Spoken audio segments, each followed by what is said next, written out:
Halo Legiters, balik lagi sama saya Arya, dan ini adalah Poco F7 dan Poco X7 Pro. Orang bijak pernah bilang, di atas langit masih ada langit lagi. Sebuah patah yang nunjukin kalau akan selalu ada yang lebih hebat. Dan rasanya pepatah ini tuh cocok nih buat HP Poco di tahun 2025. Awal tahun ini kita udah dikasih monster 4 jutaan yang namanya Poco X7 Pro. Kencangnya brutal, speknya serba racing, harganya bikin brand lain nangis. Yap, semua orang setuju kalau Poco X7 Pro ini HP yang hampir mustahil dikalahin ya di harganya. King Phoenix mungkin bisa ngejar spek racingnya lewat Infinix GT30 Pro. Tapi kalau untuk urusan IP rating, charger ngebut, sampai jaminan update software, King Phoenix itu belum ada di level yang sama. Jauh. Nah, gimana nih kalau lawan terberatnya X7 Pro itu justru datang dari keluarganya sendiri? Karena di atas langit masih ada langit yang lain. Di atas Poco masih ada HP Poco lagi. Yap, di atasnya X7 Pro masih ada Poco F7. 16 jutaan kita bisa dapetin HP Poco yang lebih premium. Nggak cuma tongkrongan, tapi juga dalemannya. Pertanyaannya sekarang bukan lagi HP apa yang bisa ngalahin Poco, tapi HP Poco mana nih yang harus kita pilih. Jadi tetap stay ambil Poco F7 Pro atau nabung lagi ya buat check out Poco F7 Pro sekalian biar nggak nanggung? Yuk kita bahas. Kalau ngecek harga di website resminya, terpantau S7 Pro ini udah cukup stabil ya, di 4,6 juta. Sementara Poco F7 ini masih dapat harga coret di 5,8 juta. Nah, dengan spek yang semonster ini, 2 jempol sih buat Poco yang bisa jagain dua HP ini tuh stoknya masih aman di pasaran, nggak goib. Jadi kita nggak dapetin harga-harga yang udah di markup atau harga-harga gorengan lagi. Tapi tentu aja di harga yang lebih mahal, Poco F7 ini udah dapat mesin yang di atas kertas lebih gaspol. Mau diukur pakai Antutu atau Geekbench, Snapdragon 8S Gen 4 ini memang punya performa yang super power, terutama untuk skill CPU dan GPU-nya yang bedanya lumayan signifikan kalau dibandingin dengan Dimensity 8400 Ultra yang ada di Poco X7 Pro. Tapi kalau ngomongin soal kestabilan performa, ini beda lagi ceritanya. Ya, sampai detik ini Poco F7 Pro masih lebih tahan demam meskipun performanya tuh di gaspol yang paling maksimal. Ini sama-sama saya tes pakai aplikasi 3D Mark ya. Dan di Poco F7 itu nggak pernah sampai bener-bener kelar, Pak. Jadi belum sampai tes yang terakhir itu langsung muncul notif overheat dan aplikasinya langsung force close. Padahal minggu lalu tuh sempat ada update software dari Poco ya, dan katanya sih bakal ngefix masalah overheat ini. Tapi udah update pun saya masih belum dapetin perubahan yang cukup signifikan. Untuk performa gaming aslinya, saya ngelihat mesin di Poco F7 ini belum sepenuhnya kompatibel sama game-game yang kompetitif. Contohnya game PUBG Mobile. Main di X7 Pro udah enak banget, bisa mentok kanan pakai Ultra Extreme dan jalan smooth di 120 fps. Bahkan main di ratusan fps pun di sini masih sangat-sangat stabil, alias nggak sekedar dipaksain tinggi tapi di ujung malah frame drop. Nah, di F7 udah update sana-sini, nyalain mode performa, frame rate-nya mentok di 90 fps aja. Harusnya ini tinggal nunggu waktu aja sih, kalau Poco gercep ya bakal minta dibukain tuh settingan 120 fps-nya. Dan nggak akan jadi beban juga buat mesinnya. Usai Mobile Legends di Poco F7 juga gitu ya, mesti dioprek dulu, baru bisa nikmatin 120 fps yang super smooth. Kayak harus kunci refresh rate layar yang paling atas, terus download Mobile Legends-nya juga dari Get Apps, bukan dari Play Store. Ya kalau nggak gini sih, cuma di limit di 90 fps doang. Beda nih sama Poco X7 Pro yang tinggal main doang dan nggak ribet setup ini itu dulu. Tapi kalau untuk urusan respons layar, dua-duanya udah sama-sama ngeri sih. Ini tipis-tipis udah kayak skill layar HP gaming beneran. Pas sampling rate-nya di atas normal ya, sekitar 450-600 Hz. Yang mana ini hampir 2-3 kali lipatnya skill layar HP di range harga serupa. Tapi kalau ngadepin game yang grafisnya nyiksa macam Wuthering Waves, nah Poco X7 Pro di sini udah nggak bisa sok-sokan lagi ngelangkahin saudaranya. Main pakai settingan high 60 fps, frame rate tinggi tuh cuma tahan di 1-2 menit pertama aja. Habis itu, performanya bakal di limit di 45an fps. Bahkan bisa turun lagi ke 35an fps kalau udah mulai anget. Nah, sementara di F7 ini masih bisa konsisten di 50an fps yang tinggi. Kalau frame drop sih jelas masih ada ya, apalagi kalau battle yang rusuh banget. Tapi di sini nggak ada kasus performanya di nerf kayak di X7 Pro. Tapi mungkin tangan kita nih yang nggak bakal betah main di Poco F7 lama-lama. Soalnya panasnya tuh lumayan bikin tangan gerah ya, bahkan frame metalnya itu juga udah nggak enak dipegang saking panasnya. Jadi kalau pengen mabar lamaan sih, saran saya langsung pakein kipas atau fan cooler aja deh, buat ngejinakin naga di Poco F7 ini. Ya, nggak cuma jagain performanya lebih stabil, tapi juga jagain baterai biar gak gampang jebol kalau panas kayak gini terus-terusan.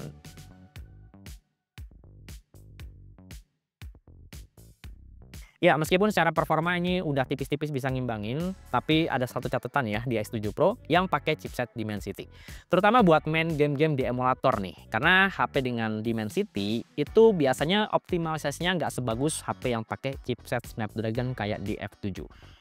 Bukan berarti gamenya tuh nggak bisa jalan ya di HP X7 Pro ini. Cuma memang performanya tuh nggak bisa sestabil dan nggak sesmooth kayak di F7. Yang mana ini tuh bisa install custom driver GPU dan skill-skill kayak gini tuh cuma ada di HP-HP yang chipsetnya Snapdragon.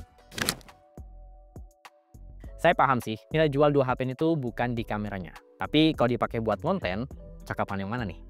Ya, dua HP ini sama-sama pakai formasi dua kamera ya, dan nggak ada lensa gabut lagi. Fun fact, untuk kameranya ini sama-sama pakai sensor Sony. Cuma karena mesinnya beda, ISP-nya beda, hasil fotonya juga belum tentu sama. Dari awal hunting foto, terus ngeliat preview dari layar HP, sampai nyocokin lagi dua-duanya di layar PC, saya punya kesimpulan awal yang sama. Hasil foto X7 Pro ini punya warna yang lebih gonjreng dan cukup enak dilihat di mata. Untuk shadow, highlight ini dibikin dramatis dan objek-objek yang warnanya cerah cenderung dinaikin saturasinya. Kayak biru langit, hijau daun, di X7 Pro ini jauh lebih nyenengin. Nah, di sisi lain, hasil foto F7 ini lebih ngejar warna yang asli ya. Nggak terlalu banyak olahan warna, tapi sesekali juga lebih cerah.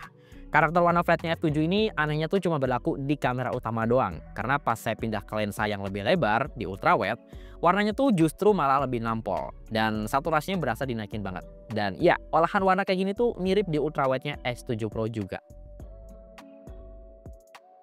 Tapi yang lebih membagongkan lagi, pas dipakai buat hunting foto-foto malam. Bisa-bisanya nih, F7 ngilangin fitur night mode di kameranya. Atau emang fungsinya ini udah dilebur jadi satu ya di mode autonya. Karena pas ngambil beberapa foto yang areanya lumayan gelap, ada jeda sekitar 1-2 detik kamera utamanya tuh ngeproses foto. Yang mana cara kerjanya tuh mirip kayak night mode di HP lain. Cuma tetap aja sih, kalau ngeliat hasil foto malamnya, X7 Pro dengan night mode yang dedicated, itu tuh rata-rata bisa ngasih detail dan warna yang lebih paripurna ya. Bahkan pas ngadepin cahaya lampu malam yang terlalu keras.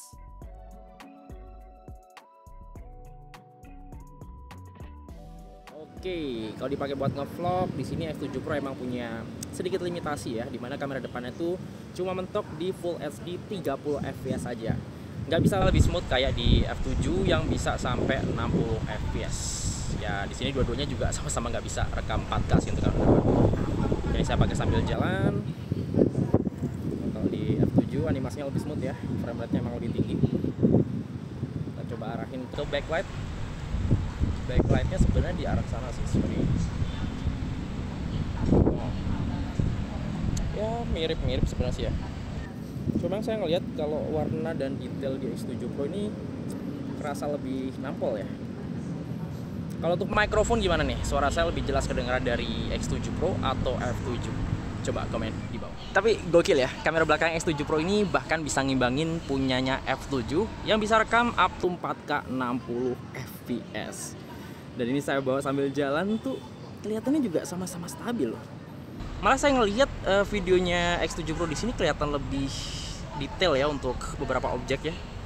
Kalau di F7 nggak tahu kenapa nih kayak agak sedikit kurang tajam gitu lihat di preview. Terus ada kedutan-kedutan dikit ya kalau saya lihat nih.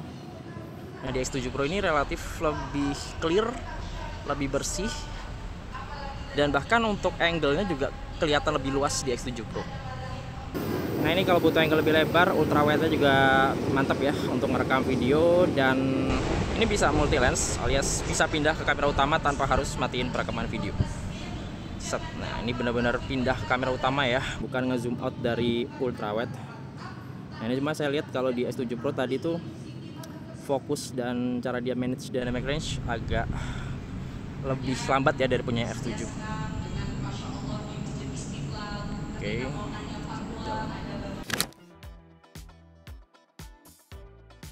Terus kalau untuk layar, saya nyaris nggak ngelihat perbedaan yang cukup signifikan ya antara layar S7 Pro dan F7 kecuali di ukurannya. Ya, kalau ngomongin soal ukuran, Poco F7 ini emang gedenya kebangetan sih. Ini 6,83 inch. Dan kerasa lebih besar lagi karena desainnya tuh dibikin lebar ke sampingnya. Buat saya sendiri sih, jujur aja desain lebar kayak gini justru lebih enak ya dipakai buat ngetik skrip yang panjang. Udah gitu, haptic feedback di Poco F7 juga getarannya tuh lebih mantap dibanding Poco S7 Pro. Terus kalau untuk always on display-nya, dua-duanya masih sama-sama kentang ya, cuma dibatasin 10 detik doang. Tapi karena di Poco F7 itu ada mode smart, di sini always on display-nya masih tetap nyala sih, selama mata kita tuh ngeliatin layar. Buat marathon streaming juga masih 11-12 ya. Ya secara visual layar S7 Pro ini udah bisa ngimbangin layarnya F7 yang harganya lebih mahal. Bahkan dipakai buat nonton Netflix pun juga udah bisa rata kanan di settingan Dolby Vision.